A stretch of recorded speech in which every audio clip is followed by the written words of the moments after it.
Hey everyone, welcome back. Today we have a new report coming out in regards to NIO, and this was published by Reuters. And it says here China's NIO plans to sell its first hybrid car overseas only, sources say. However, these claims have been denied by NIO. So we want to understand what's going on and where did this source come from? It says here NIO is planning to launch its first hybrid model in 2026 and will only sell it overseas markets, including the Middle East, North Africa, and Europe, according to two people with knowledge of the matter. NIO to date has only manufactured pure electric vehicles. It is building the hybrid vehicles to address challenges faced by Chinese firms selling EVs in foreign markets, which has put trade barriers and being slower to install charging facilities. Development of the extended range hybrid under the FireFly brand. That's even more interesting, stems from the suggestion by NIO's main investor, Abu Dhabi Investment Vehicle, CYVN Holdings, that it could boost sale in the Middle Eastern markets where infrastructure is not ready to mass adoption of EVs. Said the people who declined to be named as the plan is private. Wow, this is even more interesting. So it's scheduled to be launched in late 2026 and delivery start in 2027. So the model would not be sold in China, where NIO would continue to offer only EVs with batteries that can be swapped, they added. NIO declined to comment on the hybrid model plan. The company said that FireFly brand would use pure EV technology, without elaborating further. Chinese media outlet Yishe first reported NIO plans to develop a hybrid model on Friday.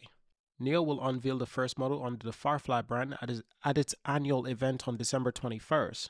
It is counting on the model to sell into Europe's mass market with designs catering to European consumers' preference for nimble, small size cars. Well, I was aware that that's what they're already doing, but they're doing that for electric vehicles, not for hybrid.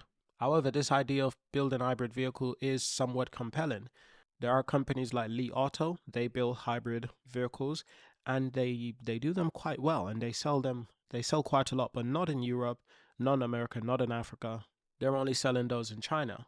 Now, the European Union has imposed new tariffs on more than 20% on NIO vehicles, or NIO EVs, for the region for the next 5 years, on top of existing 10% import duty, which is one of the sources said a largely undermining FireFly competitiveness. While Chinese-made EVs are subject to tariffs, hybrids are still exempt, encouraging plans for hybrid exports to Europe. That is even more interesting. When this idea of putting tariffs on EV vehicles, I thought it was for all Chinese-made vehicles. I didn't realize that it's only for Chinese-made electric vehicles.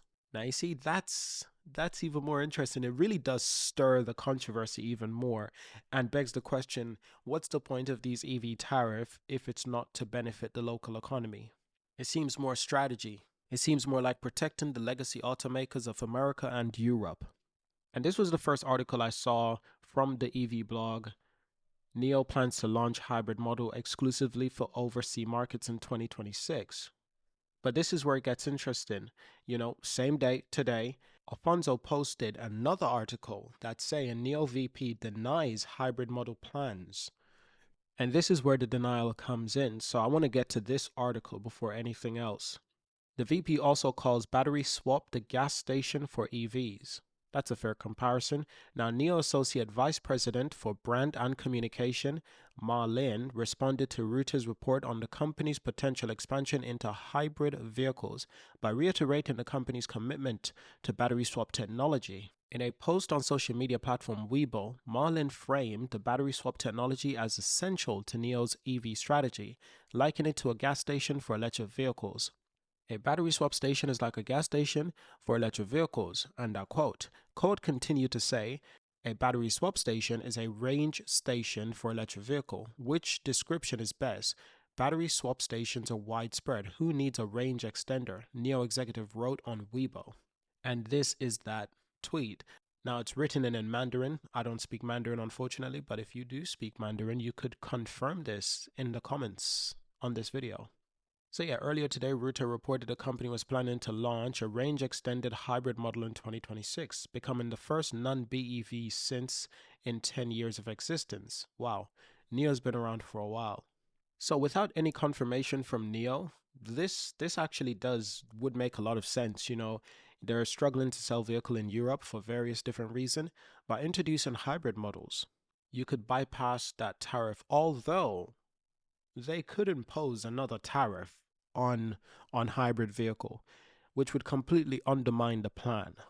So I think at the moment, it is just very unlikely that NIO will do a hybrid model, specifically that's geared towards Europe, because what if they just change the tariffs? They could just impose another tariffs for hybrid vehicles.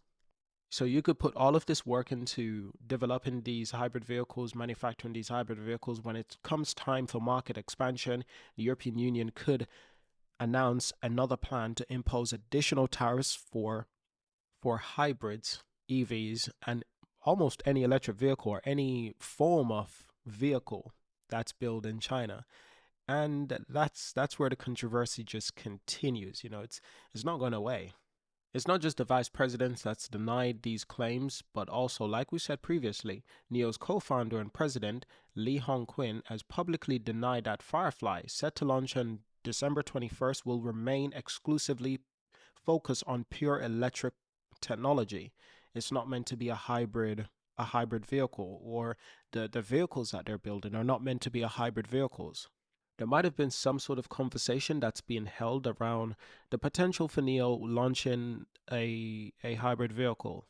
But for the reasons I just listed, that NIO could do all the work to develop these vehicles, but the European Union could still announce a new tariff specifically for hybrid vehicles, and that would be just millions of dollars gone down the drain, wasted, just developing vehicles that now you can't sell, or rather vehicles that put you in a similar position.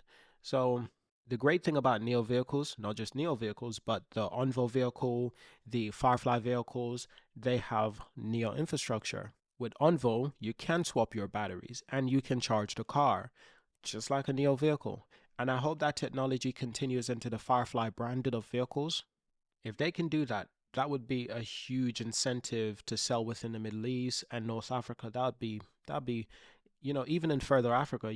So for anyone who's thinking there's not the infrastructure of swap stations, well, there's the infrastructure of charging stations. Those are popping up everywhere, and they're popping up everywhere around the globe.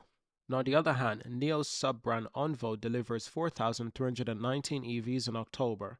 NIO figures dropped to 16,657,000. NIO figures dropped to 16,657. So NIO announced on Friday it has delivered over 20,000 vehicles, 20,976 vehicles in October, including, the 4,319 for the Envo brand. So this is what it looks like. These are the October numbers for NIO delivery. I'm just putting everything in one video today, aren't I? And we're going to make this a big video.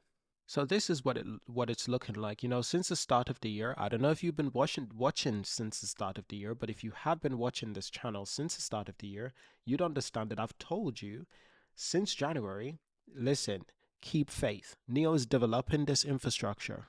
They will start out slow today. They'll start out slow in the start of the year, but they will advance and they will do incredibly well throughout the entirety of the year. And this is what you've seen, since October, November last year, 2023, they had a huge drop off in January, February, and March. But since around April, they picked up that pace rapidly, going over 15,000 vehicles delivered.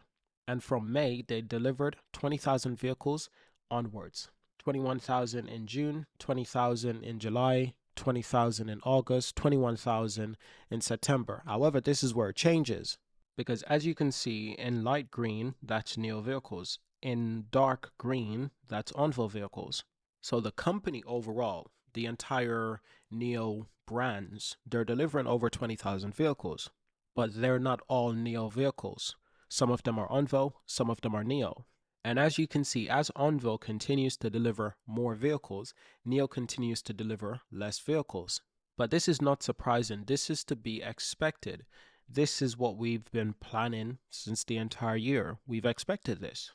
We expected that Envo will eventually start delivering more vehicles.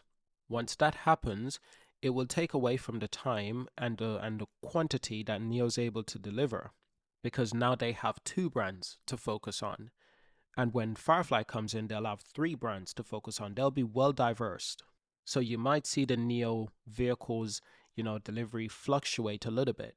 But fear not, because this was part of the plan. It is to get these vehicles to a sustainable place where Envo is almost separate from NIO, FireFly is almost separate from NIO, where they can perform well individually. Right now, it's almost as if they're performing under one umbrella. In fact, with the Envo vehicles, I don't know which factories they're being built in, but it's probably the same factory as the NIO vehicles, which would explain why NIO is building less vehicles and probably selling less vehicles. But this is nothing to worry about. That's what I can assure. And as next year continues, 2025, you'll understand a little bit more that when NIO launching new brands, this is to be expected. They want to make these brands a little bit more independent. That way, the priority focus continues to be on NIO. The secondary focus is on Envo. The third focus is on FireFly brand. And this is something that I've shared, and this is something that I've spoken about. Thanks to Alfonso for sharing these datas. He's really put them in a nice grid, and it really makes a lot of sense. These are the expected delivery Envo is expecting to do in these months. As for the month of November and February, we don't really know. But for December, they're looking at 10,000 vehicles delivered. For January, they're looking at 16,000. For March next year, 2025, they're looking at 20,000 vehicles. These are just Envo deliveries. You can imagine. And this is what I mean. For a short period of time, it will impact the NIO deliveries, but they're trying to make it as independent on its own, so it will have less impact on NIO deliveries. And I think that's a smart way to go about this. So let me know, what do you think about this controversy that NIO could potentially, build a hybrid vehicle? I think it was just a conversation that was had, which is understandable, but I don't think it's a concrete plan. I don't think there's anything there, really. It wouldn't make sense right now. They've invested so much into building electric vehicles. Their focus, their expertise is simply on electric vehicles. I don't think they're looking at just shifting their focus at the moment. They want to bring more electric vehicle brands to the market via Envo and via FireFly. That's obvious. Let me know what you think about these deliveries. Does it make sense that the impact Envo is having on NIO? It's understandable. So I hope you enjoyed this video. Thank you for watching. Subscribe to see more. Leave a like, leave a comment, and I will see you in our next video.